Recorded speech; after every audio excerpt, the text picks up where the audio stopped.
Good morning, everybody. Good morning. I'm Marge Pearson, back for round 2. Learning the role as a host. Anyway, welcome to the Center for Spiritual Living Tacoma. To those in person today and those who are virtually online. Well, you're not virtual, but online. Anyway, and at home. Our musicians today include Terry O'Hara on the piano, Benny Yangco on the clarinet, and our guest musician today is ChristinEss Young.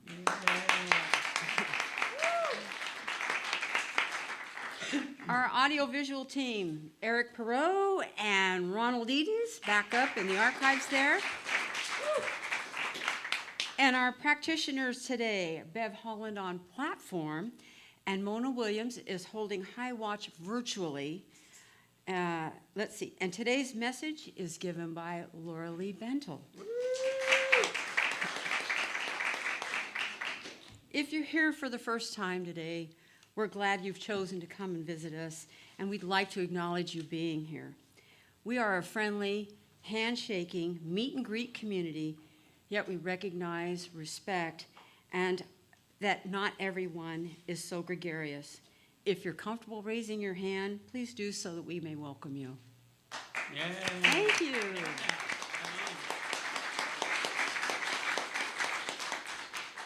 So I have just a couple of announcements. We're having a town hall today after service, including status of our budget and other business, as well as all the other exciting things that are going on. It will be held today after the coffee service. And you know, I just have to tell you one thing. I came in today, and I have to tell you how grateful I was to hear all of the activity and the noise going on. It feels almost like a beehive. You got all this activity and everything that's just, it's about everything coming together. And I can't tell you how much it makes my heart feel so warm and just, well, you can tell how good I feel over all of that. And I feel that way every time I come in here. So I thank you all for all of our noise, our activity, our speaking, our everything that we do together. So on with announcements. Tuesday is the Climate Action Team meeting here at 6:30 p.m. The discussion follows readings we discussed at the last meeting. The good news is you don't have to find the reading resources, just show up. Read the articles that have been discussed if you can, and you'll find them on the CSL-Tacoma website. Join the Tacoma CSL practitioners, our spiritual coaches, in the prayer room at the very back in the corner here after service for a brief prayer circle. We're having a picnic at Wrights Park for our first Sunday potluck, August the 6th after the service, so please bring your favorite dish to pass around. Mark your calendars. We are having 3 evenings of music here at CSL Tacoma in September. It's the 15th, 16th, and 17th, and it's going to be lots of different stuff. So let us take a moment to remember who we are and what we believe. The Center for Spiritual Living Tacoma is a peaceful, loving, joyful spiritual community with a shared set of values, principles, and practices. We embody an understanding of our oneness with Source. We are committed to individual transformation and to being a beneficial presence on the planet. Our vision is to create a world that works for everyone. We hope to empower you to bring your dreams to life. We do this together through practicing meditation and prayer, offering a spiritual home, teaching universal spiritual practices, giving consciously, living in a present moment, engaging in a life of service, and providing a pathway to peace of mind. And now it's my pleasure to introduce our minister's moment with Reverend Drew.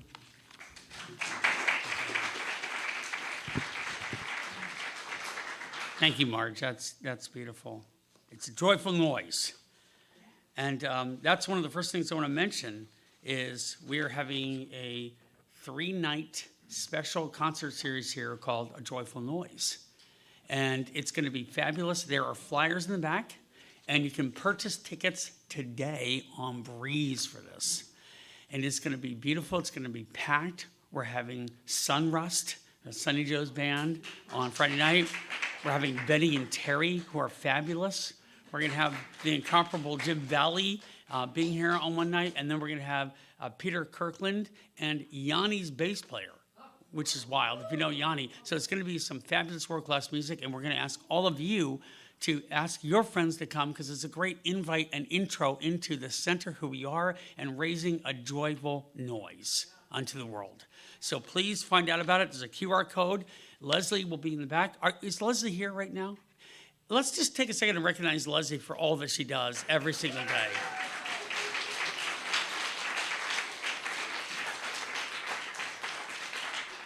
Because it's often the behind-the-scenes people that don't get the full credit that they deserve.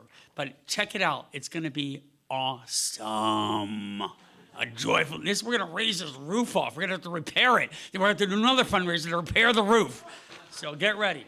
Now, I also wanted to take a moment and invite Vicki, our volunteer coordinator, to the stage, and I'll let her speak here at the microphone, and she's going to tell us about some very special things that are happening. And this is Vicki Simones. She's our incomparable, wonderful volunteer coordinator, and let's give her a round of applause.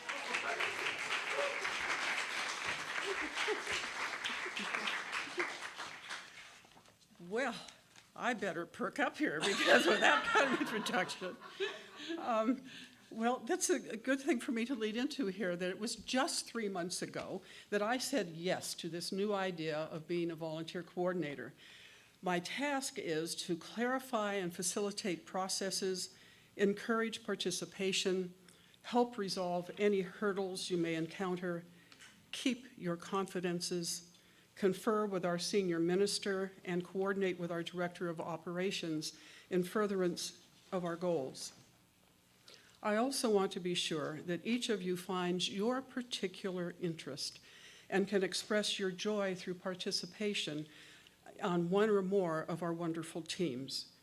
Currently, about 25 of our congregation serve on at least one team, and many of you serve on multiple teams. Talk about an invigorated congregation. This is amazing, and you've made it even better.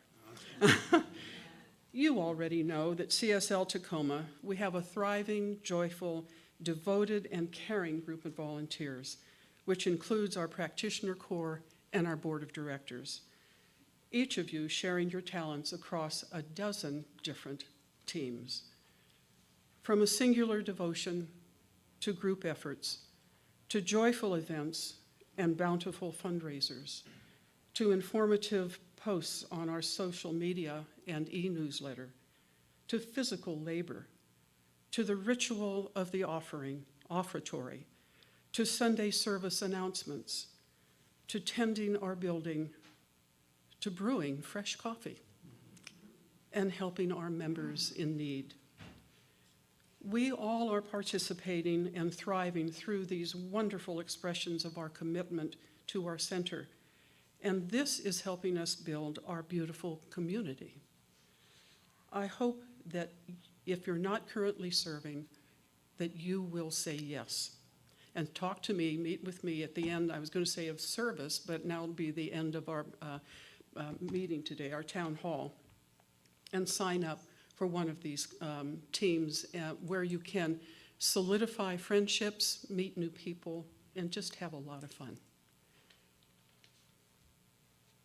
Remember, a candle that lights another candle loses nothing, but shares in the light. So I wanted to go back to Drew for him to tell you about, to share his own bright light, and to tell you some exciting news about the renewal of a program that many of you have wanted for a long time, that will be instrumental in the continuing growth of our vital community. So this is when I turn it over to you for the particulars. Let's go. Thank you so much. Thank you so much, Vicki. Thank you. So what's beautiful is we have this theme going of Together We Rise. And this morning I was just talking to Bev, and she was like, well, together we thrive. And we may even morph it into that, because when you do bring your light alive, not only do you help this community, you help yourself. That's the whole point. You find purpose and passion and meaning and value, and your life becomes better for it. It's a two-way street. You make us better, and it makes you better simultaneously. And so what we have coming up in that are some cool opportunities for new things. One of them is the Compassionate Care and Celebration team. So if you're interested in reaching out to people and members who need help, often we do that informally. We're going to create a really well-balanced team of lay people and practitioners and others who want to reach out and help people when they're down and out. But they're also going to be adding in a celebration component. So when people have good news of things going on, this group will help surround them and elevate their good news, elevate it to the center and to themselves. So that's an opportunity. And so make sure you let Vicki know if you're interested in that Compassionate Care and Celebration team. And then we're going to be launching a youth and family ministry program here sometime in the fall, October, November-ish. And what we're doing is we're looking for people that want to surround volunteers. We're going to be hiring and working with specific teachers to be downstairs to work with the kids on a regular basis with curriculum and ideas. And if you've not seen Dr. Reverend Linda Rapond, she's graciously offered. She's a nationally renowned youth program guru, and she's wanted to be part of this center to help us elevate that program. And I said to her, and Linda, if you're listening, I hope you are, I said, and I hope you're going to be part of our family here at CSL. And she said, I'm counting on it. So we are incorporating some great stuff. So already my wife CJ has volunteered, because Vicki is kind of like this new Jedi master. She says, you will volunteer for the children. I will volunteer for the children's program. Reverend Francis used to do that. Now Vicki's taking it over. But again, it's a wonderful thing. So we want to be getting that together. I think we'll be meeting with that team in August. So there's two great opportunities. And now we have another wonderful volunteer who does phenomenal work. You heard about our success at our live auction from Sharon. She came up and got her gratitude. But I also want to recognize Steve Potts and his effort, and everybody there that did beautiful work. And who? And Gail. And Gail, of course. My goodness. Gail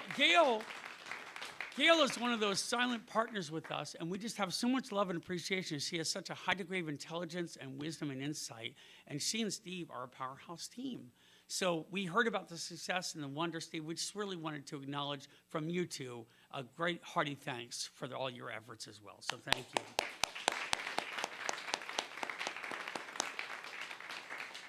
And now that we're staying on the Steve train a little bit, Steve recently became a full-fledged practitioner.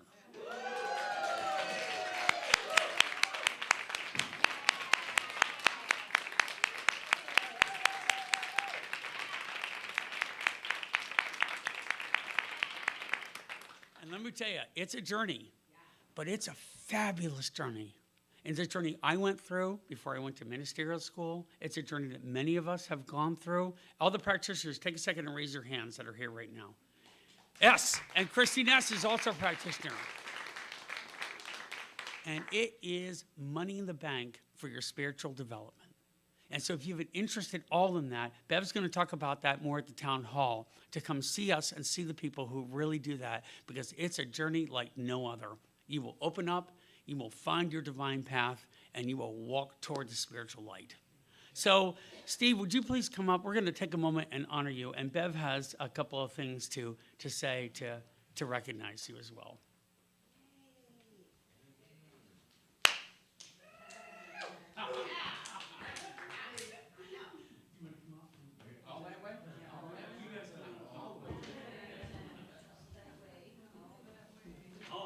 All that way. Go the whole way. So, Bev, you want to say a couple Okay, words? yes, I do. Congratulations. Thank you. That's your word. That's my word, congratulations. Well, everything he said is true about becoming a practitioner. And there's so much to learn about ourselves. And the way, sometimes we call this peeling the onion. You take a class, first layer is peeled off. You're more vulnerable. You take another class, second layer is peeled off. and you understand others better, etc. It is just amazing what we can learn about ourselves that we think, gee, I've been working on myself for years, but I was just triggered by that, And we're obviously all human, and we all are humans having a spiritual experience here. So one of the ways that we can do that is we can do this process of becoming a practitioner. And I did it about 20 years ago is when I did it, but ever since then, I've been coming here, I've been teaching classes, I've been, just keeping my feet in the water, in the fire, or whatever. So it's been a great opportunity for me. And I am just so pleased that Steve is going to have this same opportunity now. In fact, he's already jumped in, you know that, in so many ways. He's a board member now, as well as a practitioner. And we wanted to make sure that you have this on your journey.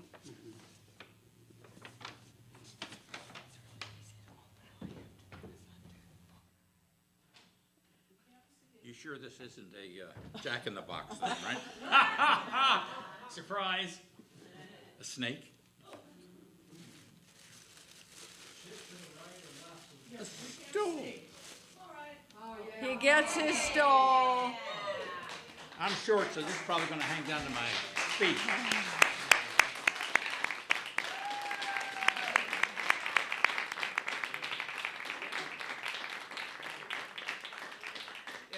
I do want to say something real quick. When I don't want to say something. We all talk about the practitioners and so on and so forth. I've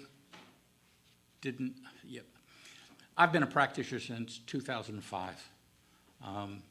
I became a licensed practitioner now.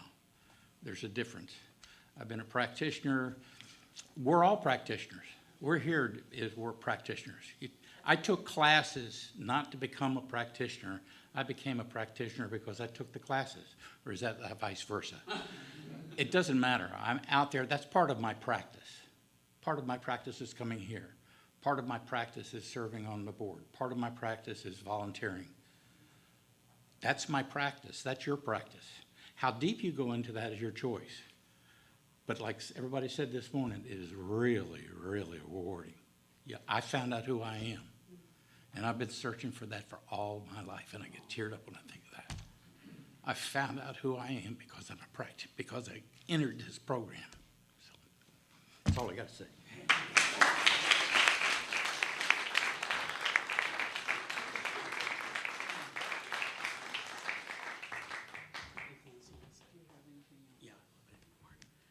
So we just had a couple of those important things to note. But see, that's what giving of yourself does. It gives back to you manifold.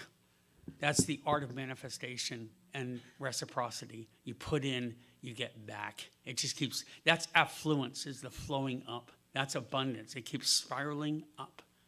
And the heights we can go to together are untold and unimagined. Dream it, and you can do it. Absolutely, I swear to you. That's true. Believe it. Okay. I also, I don't think I've seen Linda Smith here today. Is she here today? We were going to recognize her for something, but we'll hold on that. She does some fabulous sacred service herself and is phenomenal, and so we'll wait and we'll recognize her next time. But everybody just take a deep breath together. And what you're feeling now is real, and it's called love. Unconditional, unencumbered, undefended love. And that is the way of the universe. Thank you all very much, and let's proceed.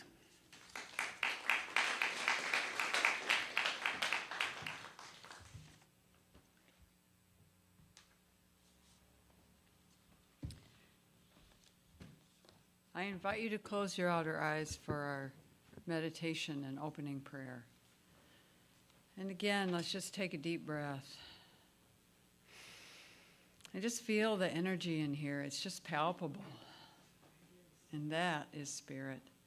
That is spirit acting and moving within each and every one of us and within everyone in the universe, really. everyone and everything. Everything is struck by its energy that is flowing through it just so naturally. And that energy, those electrons that are spinning, that in everything, that is the great unknown that they used to say. But now we know it is spirit. We know it is acting even when we can't see it. We see the results. We see what we know to be true. And what I know to be true is exactly that everything has that spark of perfection that can be developed. We need only say yes. We need only say, I surrender. I surrender to that same divine mind that is absolutely everywhere.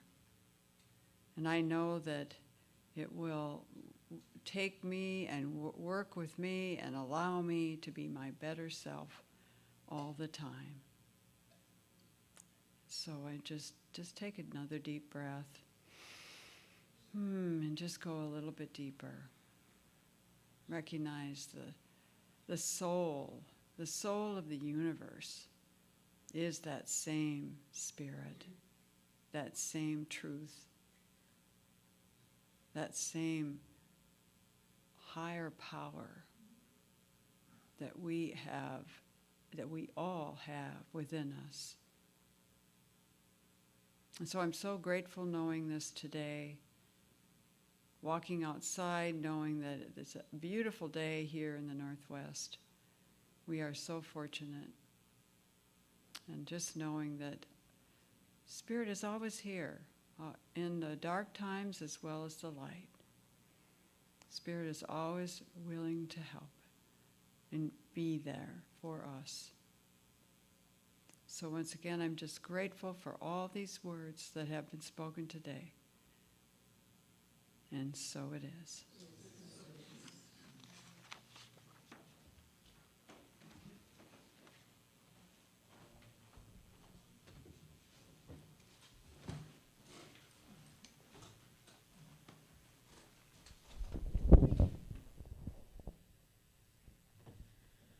Good morning, everyone.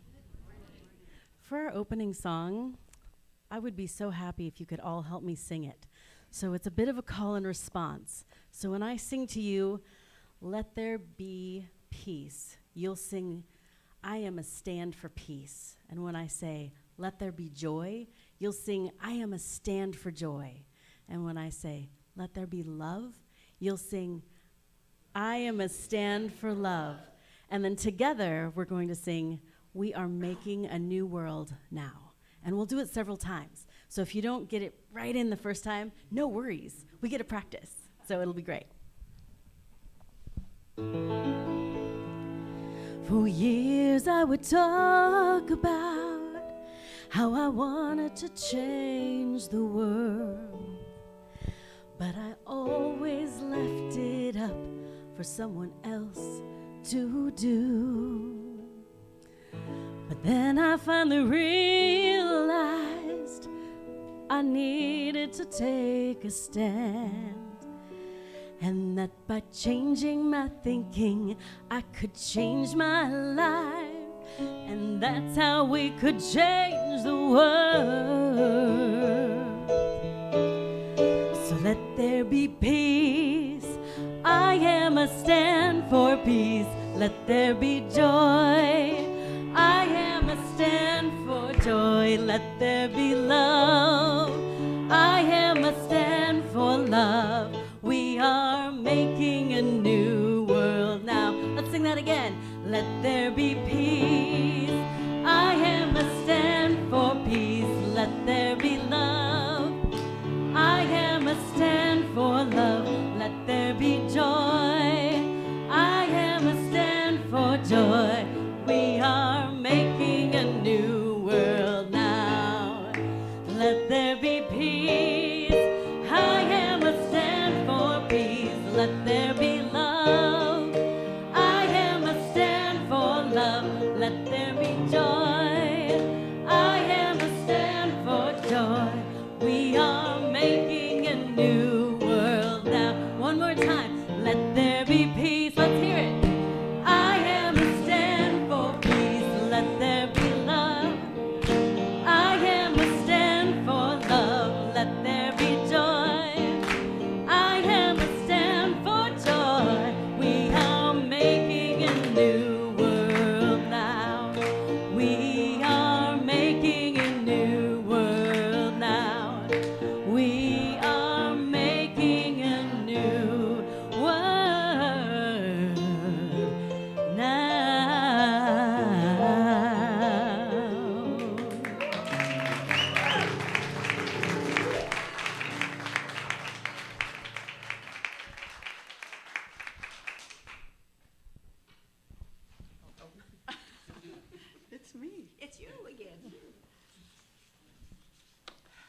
I did want to mention that there is a card going around for people to sign for Steve.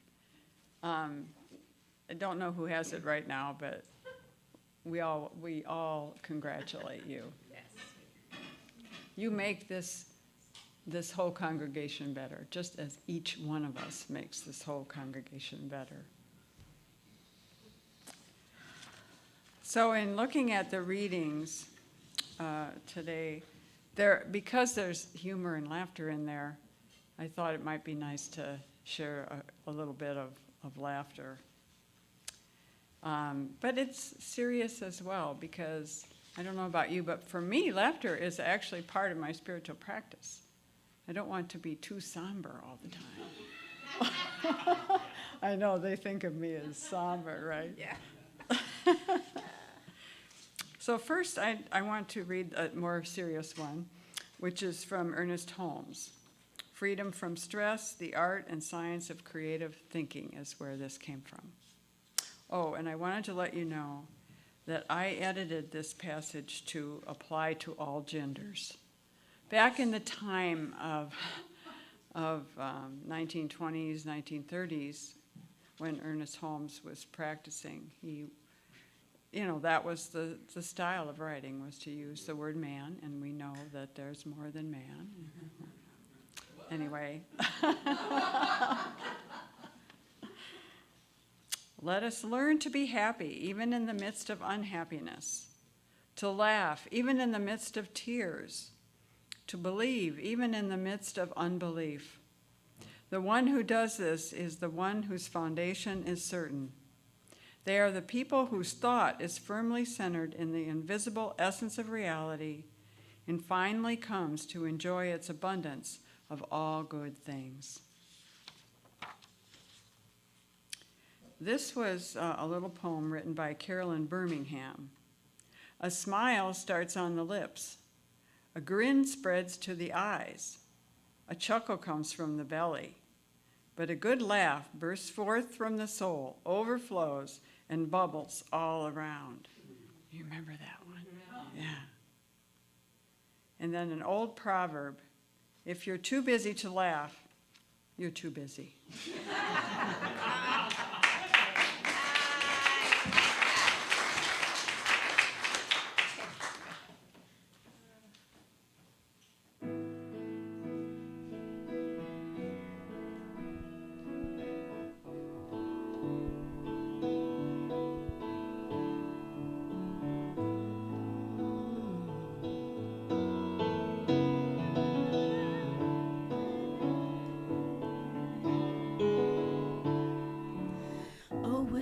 Do to have the kind of faith it takes to climb out of this boat I'm in, onto the crashing waves, to step out of my comfort zone and to the realm of the unknown where Jesus lives, and he's calling out my name.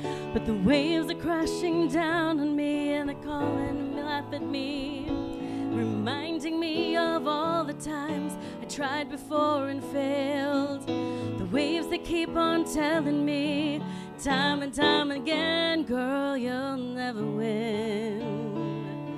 You'll never win. But the voice of truth tells me a different story. The voice of truth says, do not be afraid. The voice of truth says, this is for my glory. Out of all the voices calling out to me, I will choose to listen and believe the voice of truth.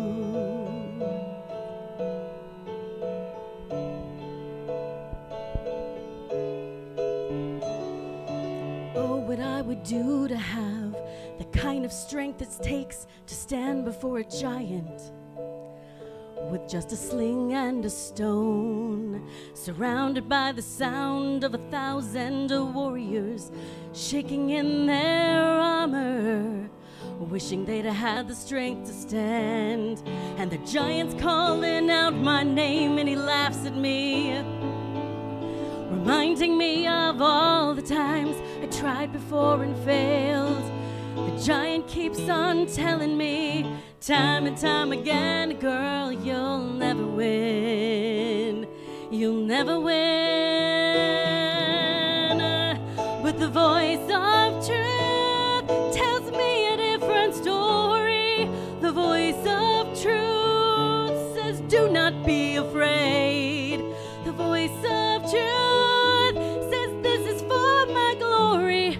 Out of all the voices calling out to me, I will choose to listen and believe the voice of truth. But the stone was just the right size to put the giant on the ground. And the waves, they don't seem so high from the top of them looking down. I will soar with the wings of eagles as I stop and listen to the sound of angels singing over me. The voice of truth tells me a different story.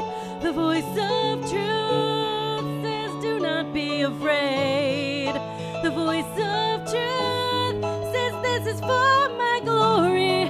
Out of all the voices calling out to me, I will choose to listen and believe the voice of truth. I will listen and believe. I will listen and believe the voice of truth. I will listen. For spirit you are, that still clear voice, that voice of truth, whispering inside my soul, that still small, perfect, whole, complete truth. And I will listen to you.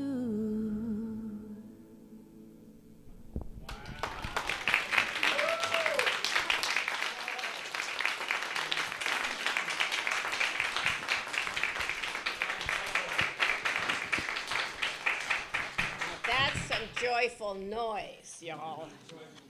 You know, good morning, everyone. And I'm just looking out at some really beautiful people, and, you know, my day's already made today. It is. You know, I walked in and I was gifted. I was gifted a really beautiful angel. And y'all know that I'm an American Indian, and this angel has American Indian designs in it. There's a eagle feather and just some really beautiful things. And I was telling Drew, I said, Drew, my day's done. You know, a lot of people use the term Indian giver. You know, I'm an Indian giver. I gave some gifts to some people who are very special to me, who mean a lot to me, and I was gifted back. I can't say anything but, CJ, thank you. I just want to acknowledge your heart, because it touched mine.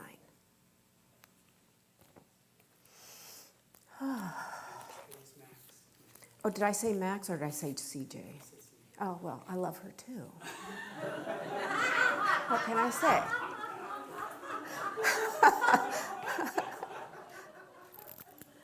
Okay.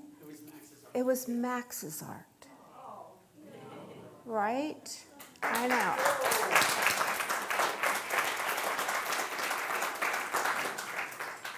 Dear Miss Laura Lee. That just made my heart sing. So anyway, this morning, we're going to talk a little bit about live, love, and laugh. You know, that was my brother Cleve's favorite saying, and I took it on. You know, he was a true hero to me. He transitioned way before he should have. You know, he lived in Jacksonville, North Carolina, and was a Marine, so he was at Camp Lejeune.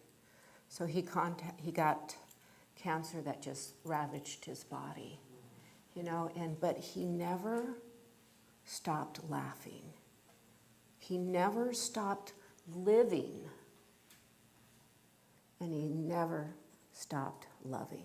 y'all know that I have acronyms, right? And y'all know my acronym for love, right?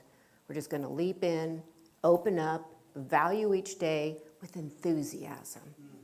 You know, it's just what life's all about. I'm so honored to stand before you. Beautiful people that you are. I wonder how many times you laugh a day. How many times do you think adults laugh a day? Would you believe it's possibly 5? 5, maybe a little bit more? For me, I'm a kid at heart. So guess how many times kids laugh a day? 700,000. Well, that's close. It's over 100 times a day. Have you ever gone to a park and just watched kids, or you watched your own grandkids, or just kids in general at a school? You just watch them. What are they doing? They're just so full of joy and they're laughing, no care in the world. Well, you know, I think a lot of times I believe that laughter is truly a gift from my divine intelligence.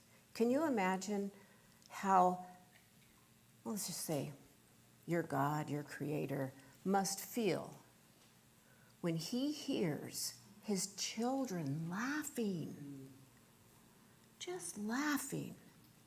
You know, it must warm His heart. I know it warms my heart. It makes my heart smile every time I hear people laugh. And I'm quite silly. I know it's hard to believe. Truly, I know that's hard to believe. But you know, this is from Psalms 98:4. Make a joyful noise to the Lord, all the earth break into joyous song and sing praises. That's what our musicians do. They sing their praise. They sing that joy. Terry and Benny have that joyfulness because it brings their light. It shines. And you know, and I've always been one, I stuttered and lisped for the first 12 years of my life, so I didn't talk a lot, but I could sing. My daddy called me the female Jim Neighbors, right? And I was silly even then because I loved life, no matter how challenging it got, right? So there was this little boy. He's watching his dad, who was a minister, getting ready to do his Sunday sermon. And he goes, "Daddy, how do you know what to write?" And his daddy looks at him and he goes, "Son, God tells me what to write." And the little boy looked a little puzzled and he goes, "Well, Daddy, why are you always crossing things out?" Right? How does that make you feel? Oh, it just enlivens me when I heard that noise. So I'm going to ask you, when was the last time you truly had that deep belly laugh, where your sides are hurting and your tears are rolling down your face and you just cannot stop, and people are just laughing with you? When was the last time? Yesterday. Awesome. Awesome. You know, that's what I like to hear. You know, if adults only laugh about 5 times a day, whoa, we should be doing something new and different, like maybe watching a funny movie or talking with a friend. I have stories that would just put you rolling on the floor, and I really don't have enough time for that, right? But I'm going to give you a few facts that date back to, can you believe, the late 1800s to the early 1900s. So even then, you know, philosophers and, you know, doctors and scientists were really wondering what laughter would bring. So in 1875, scientist Herbert Spencer theorized that laughter was a psychological reaction that was caused by the evocation of happy emotions. and muscular excitement in our speech organs. Isn't that something? We got excitement in our speech organs. Ah. So that was, and this was in 1902, from a biological standpoint, one researcher conveyed the idea that laughter is the interruption of our body's rhythmic flow, akin to crying, sneezing, or coughing. So here's another interesting thought. This is from 1928. One researcher looked into the correlation between laughter and safety and found that people usually don't laugh out of joy unless they are with people whom they feel safe with. Interesting thought, right? Well, just a little bit of tidbit history there. But I want to let you know it wasn't until the 1950s that Norman Vincent Peale wrote his book about positive thinking. How many have read that book? Yeah, 1950s, right? And he was one of the first to put this laughter and positive thinking, change your thinking, change your life, right? And that's what we're all about here too. So he wrote that book, Positive Thinking. But then it wasn't until the 1970s that an editor-in-chief from this Saturday Post was coined the person who laughed himself back to health. He went to the hospital. He was diagnosed with some paralyzing degenerative disease, right? And the doctors told him he didn't have long to live. He didn't have long to live. But somewhere in the back of his mind, he remembered that positive thinking. What would happen if he started positive thinking? So he checked himself out of the hospital and said, thanks so much, I'm out. Peace out, drop the mic, the whole bit. So he went to his own physician, and this is a novel idea, working in conjunction with your physician. He decided to check himself into a hotel. He got some Candid camera. How many of you remember Candid camera? Oh my God. Yeah. Oh my gosh. If you haven't seen Candid camera, look it up. I mean, my daddy and I would just roll laughing on Sunday nights watching that, right before Disney, right? So he got Marx Brothers movies, read some really funny books, and his doctor and him worked together so he would be able to, he laughed himself back to health. Change your thinking, change your mind. So what Cousins did and how he became so famous that he was written up in the New England Journal of Medicine, the first lay person to have done his own research with laughing and healing himself, was written up in this journal that is throughout the world. That's even only doctors and scientists write the scientific pieces of healing and health and stuff. Well, after that came out and all the doctors and people read it, because have you ever tried to read that? Oh my gosh. No. I'm not a big word Latin person, and I'm okay with that. But he was a layman, right? And so he had all these doctors and scientists contact him, and they were wondering how he did it. And, he said, I am one who has positive thinking. I laugh, And I tell you what, I laugh at myself on a regular basis. And then, and I live alone, right? So I'm laughing. And then I got to call somebody to tell them what I did, so we're all laughing. It's wonderful. I love to laugh, and I love to be silly. I was telling Bev and Reverend Drew earlier, I did this leadership camp for about 33 years through Rotary International. It was called RYLA, Rotary Youth Leadership Award, right? For 18 to 25-year-olds.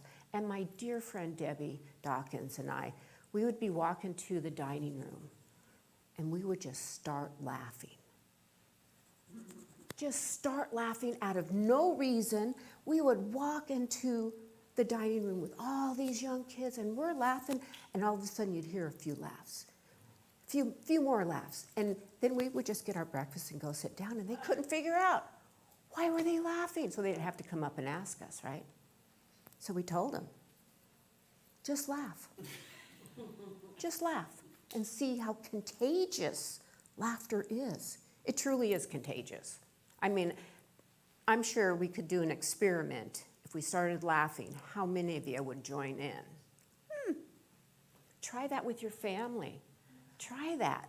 Just see how wonderful that makes you feel. So, Norman Cousin actually wrote this really beautiful book, Anatomy of an Illness, as perceived by a patient. Great little book. Great little book about, what he did and how he came and how he was able to start changing what scientists and doctors thought of laughter and humor. I know last year a lot of you know that I had been diagnosed with a dilated bicuspid aorta, right? And so last year I finally had to go in and have it repaired. But when my surgeon, Dr. James, God, I love that man. He would sit with me, and he drew pictures, and we talked about what was happening. I was part of everything that went on with me. And I think that's really beneficial with doctors. We need to take charge of our own health and find those people in our lives that will listen. So anyway, the second time I met with Dr. James, he was actually explaining the procedure, and it was like, no. So all of a sudden, I just said, Dr. James, you and I are going to have a great, intimate relationship. I mean, you're the man that's truly going to touch my heart, And what I found was that it made him laugh. It made the tension and the stress that I was feeling at that moment dissipate.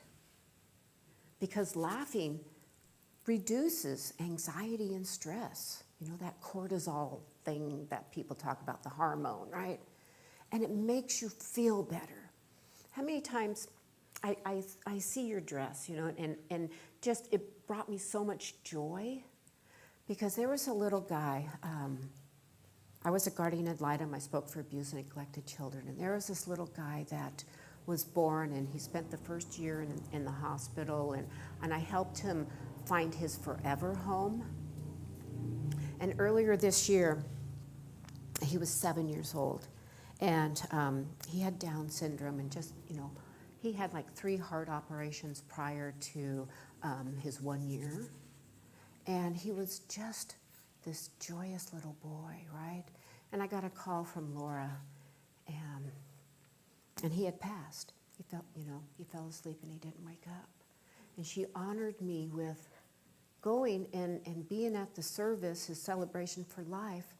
And when I got up to speak, and I gifted Laura a drum that I made, because the drum is the heartbeat of us, right? So I looked out, and there were over 100 people there. This little guy touched so many people in his little life, and heard the stories of how joyous and how he made people laugh, and he just loved, and he just lived the fullest life ever. And I just got a call from Laura, and he had planted sunflower seeds. And so I'm getting chills.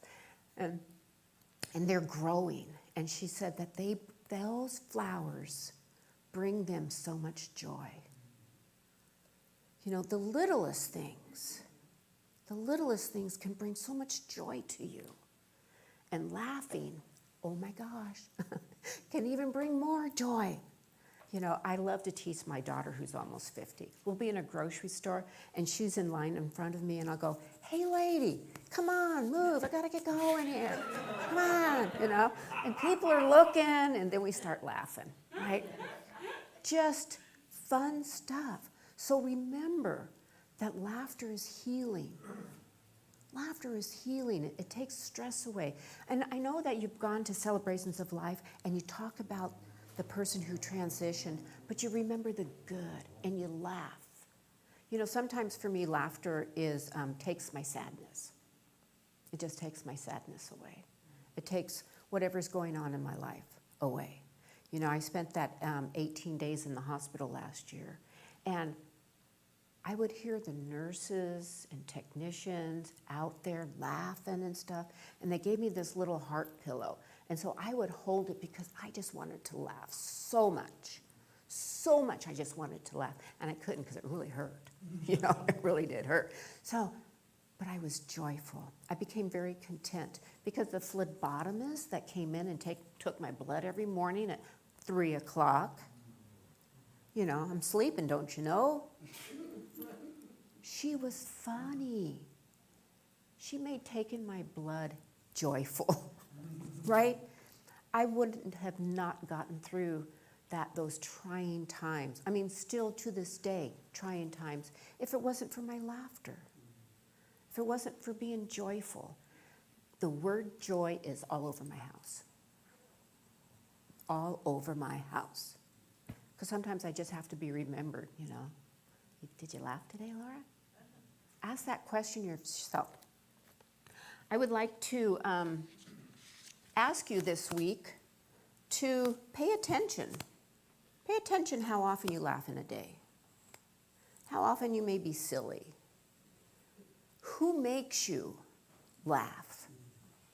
What makes you laugh? Think of those this week. I would love to hear some of your stories. Because I have stories. I know I do. And they crack me up, right? So, do that this week. But one more thing. There was this couple. Ethel was like 93, and Tom was like 91. And they used to tease each other, right? Because, you know, Ethel, you know, robbed the cradle. So they had fun together. But they were walking down the street hand in hand, and he saw a pharmacy. You know, one of the well-known pharmacies in our nation, and he goes, come on, let's go in there. And she goes, well, okay. So he goes right back to the pharmacist. And he goes, do you all carry, you know, those Depends, you know, those adult diapers? And pharmacists, yeah, we do. We got all kinds of sizes, you know, and shapes and absorption. And he goes on and he goes, do you carry any like prune juice or anything for like, you know, my age? And he goes, yeah, we have all kinds of stuff. And he goes, all those medicines back there, my doctor can prescribe here? He goes, well, sure, we have everything you need here. You know, from arthritis things for your hands, your knees, you name it, we got it. So he looks at Ethel and he goes, so honey, how about making this our wedding registry? Thank you.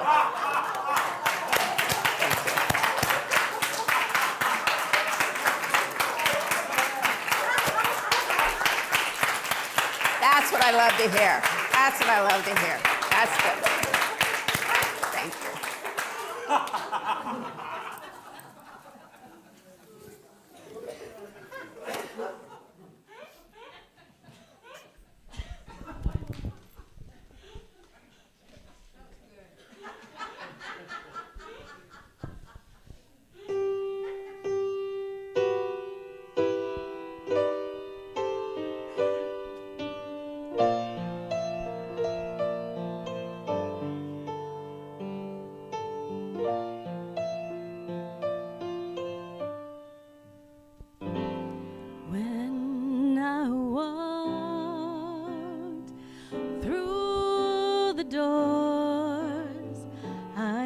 sensed God's presence, and I knew this was a place where God abounds.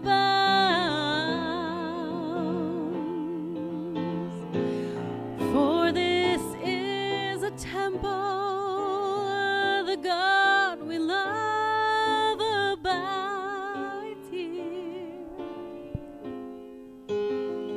Oh, we are standing in God's presence on holy ground. We are standing on holy ground.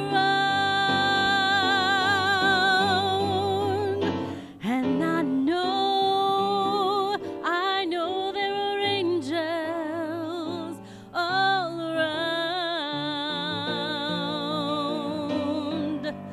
Let us praise, oh, let us praise God now, praise God anyhow, for we are standing in God's presence on holy ground.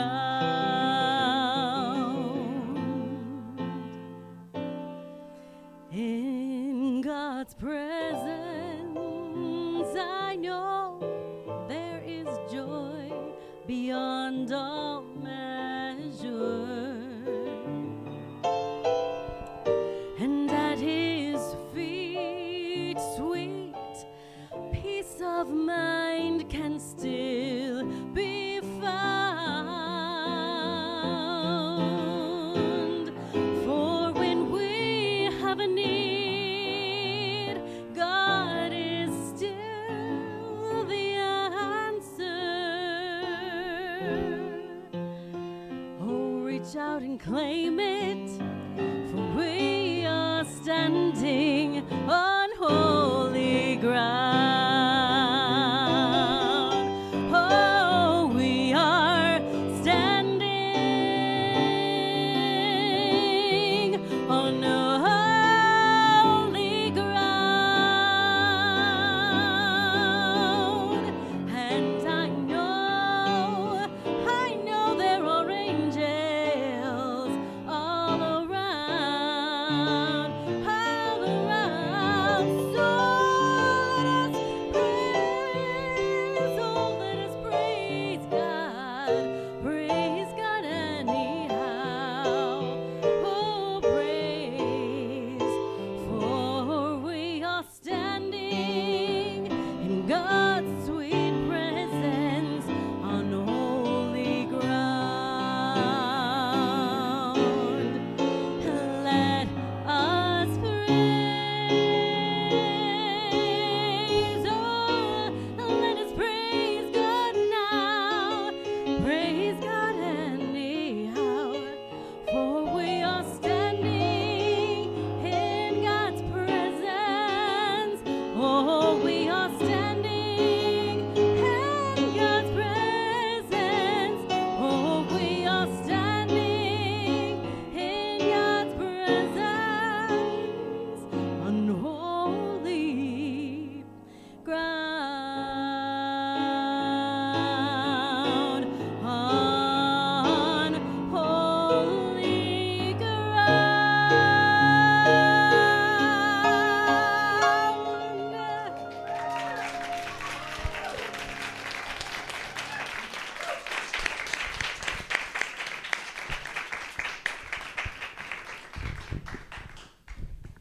I'd like to ask the ushers to come forward, please.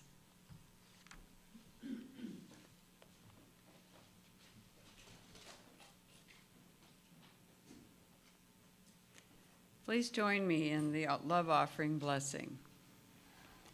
Divine love, through me, blesses and multiplies all that I have, all that I give, and all that I receive.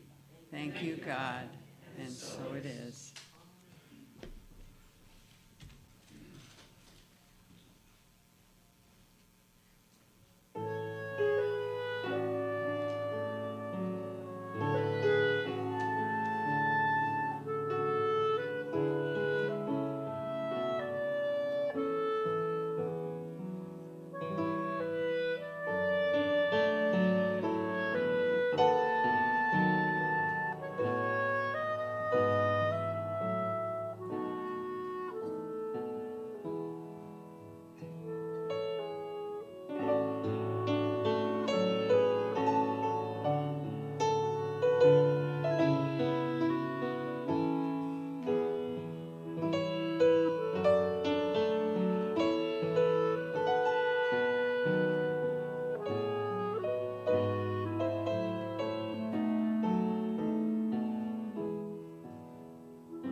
beautiful. Thank you, Benny. And thank you, ChristinEss and Terry, for the beautiful music today. So I want to invite you to close our outer eyes one more time and just know the truth. The truth is that Spirit is absolutely everywhere. We know that it is working within, as, and through everyone here, everyone beyond Tacoma, everyone in the universe and everything. And because I know this to be true, I know it to be true of each and every one of us here, that whether we have a healing need that is physical, mental, emotional, social, or spiritual, it is done. It is done as we believe. It is done as we know the truth.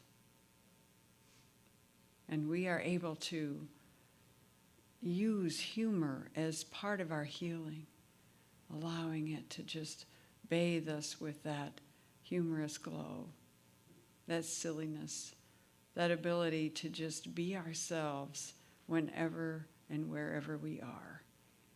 And so I'm just so grateful knowing all these truths today. And I release it into the universal law where I know it is done and it is so. And so it is.